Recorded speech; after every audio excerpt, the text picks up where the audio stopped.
Assalamualaikum warahmatullahi wabarakatuh, sahabatku para petani sawit, apa kabar?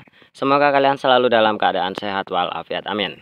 Teman-teman, pada video kali ini saya akan membagikan bagaimana caranya supaya sawit kita ini bisa tumbuh besar berikut dengan contohnya. Jadi, teman-teman, di depan saya ini, di depan kita ini adalah satu sawit yang memang dulunya saya uji coba dengan cara ini dan ternyata hasilnya memang luar biasa, tumbuh lebih besar dari yang lainnya. Nanti akan kita perbandingkan teman-teman, sawit yang ini dengan sawit yang lainnya yang ada di sekitaran sini. Ini sawit saya, ini varietasnya BL1 ya teman-teman, dari Lonsum.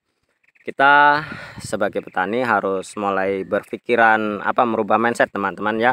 Masalah penggunaan benih, kita harus menggunakan benih yang memang benar-benar berkualitas ya. Karena sudah banyak sekali, bahkan sudah saya share di video-video lainnya, penggunaan benih yang tidak jelas atau penggunaan benih yang asal-asalan, hasil dari cabutan, hasil dari ya hal-hal yang lainnya, memang bukan benih-benih yang bervarietas jelas.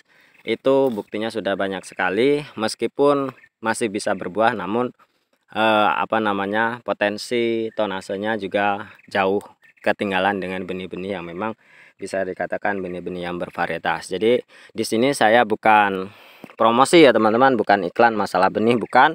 Karena banyak sekali yang beranggapan bahwa saya berpromosi soal benih. Namun ini karena pengalaman saya sendiri di kebun saya, memang yang sebelah sana yang sudah menghasilkan, saya menggunakan waktu itu dengan benih yang bisa dikatakan benih abal-abal dan hasilnya sangat mengecewakan. Maka dari itu pengalaman saya ini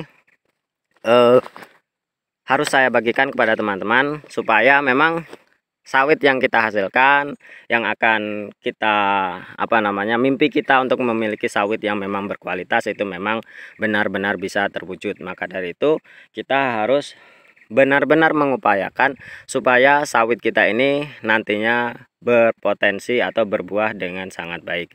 Maka dari itu penggunaan benih yang baik juga menentukan dari hasil yang baik pula. Nah teman-teman, lanjut kita ke tema. Jadi apa sih yang membuat sawit satu batang ini bisa lebih cepat besar daripada yang lainnya? Karena begini teman-teman, ketika sawit kita tumbuh lebih cepat besar, maka kita akan terhindar dari beberapa serangan hama. Ya salah satunya yang menjengkelkan itu adalah tikus. Kalau babi mungkin banyak sekali cara-cara yang bisa kita lakukan untuk menghindari hama babi, seperti penggunaan pagar bambu di sekelilingnya, seperti itu bisa mencegah dari babi. Kalau tikus juga bisa menggunakan talang seng atau seng talang, atau menggunakan spanduk seperti yang sudah saya contohkan di video sebelumnya, atau menggunakan plastik kolam ikan. Itu juga bisa dilakukan untuk menghindari serangan hama tikus. Namun ketika sawit kita tumbuh lebih cepat besar, maka serangan-serangan dari hama landak, tikus, babi itu akan lebih cepat terhindar, meskipun kita tidak memproteksinya dengan alat-alat yang sudah saya sebutkan tadi. Nah, ini batang ini lebih cepat besar. Nanti kita akan bandingkan dengan yang sana teman-teman. Sana saya tidak berbohong, semuanya yang sana pertumbuhannya itu sama semuanya, batangnya sama, dan yang ini beda sekali. Apa sih yang membuat sawit ini berbeda? Nah, sawit ini berbeda karena pada waktu itu saya menggunakan lubang tanam yang cukup lebar teman-teman.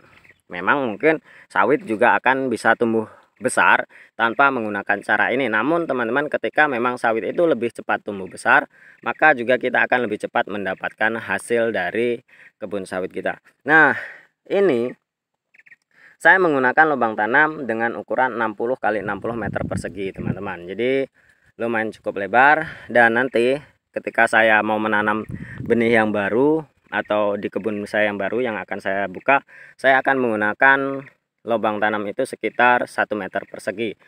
Tidak mengapa saya membuang tenaga, membuang modal sedikit, yang penting sawit saya bisa tumbuh lebih cepat besar. Nah, mengapa demikian? Mungkin karena memang perkembangan akar-akarnya itu akan lebih cepat terserap atau lebih cepat besar, karena memang tanah di sekitarnya itu gembur. Kemudian teman-teman, saya juga menggunakan pupuk dasar, yaitu dolomit dan rock fosfat. Tidak hanya di sini saja, sebenarnya di semuanya sama. Ternyata mungkin bisa kita simpulkan bahwa penggunaan lubang tanam yang lebih besar itu akan mempercepat laju pertumbuhan. Coba kita bandingkan teman-teman. Ini, ayo. Ini sudah saya pupuk KCL ya teman-teman. Beberapa hari yang lalu, karena memang waktu itu saya tertipu ya. Ya bukan tertipu, jadi alam ya. Di tempat kita ini sekarang sangat panas sekali. Jadi waktu itu hujan. Nah, setelah hujan saya kira akan hujan terus. Ternyata setelah hujan saya tebarkan pupuk ini, pupuk KCL, ternyata hujannya tidak ada hingga hari ini teman-teman ya. Saya berharap nanti malam atau hari-hari selanjutnya akan turun hujan. Amin. Nah, ini coba kita lihat teman-teman. Ini ukurannya mungkin 1 jengkal sudah lebih ya. Untuk satu sisi ya. Kita lihat sangat-sangat besar. Ini kita bandingkan dengan yang sini.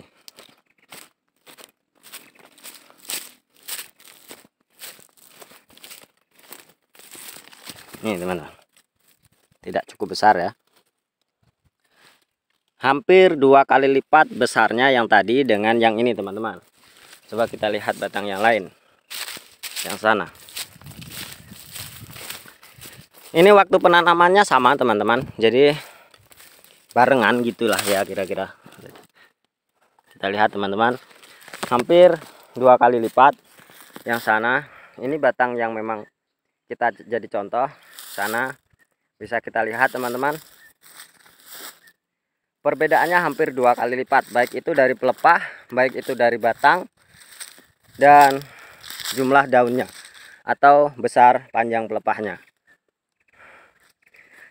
Nah, inilah teman-teman, mungkin bagi teman-teman yang mau berkebun kelapa sawit bisa diupayakan cara seperti yang sudah saya lakukan, seperti dari penelitian saya.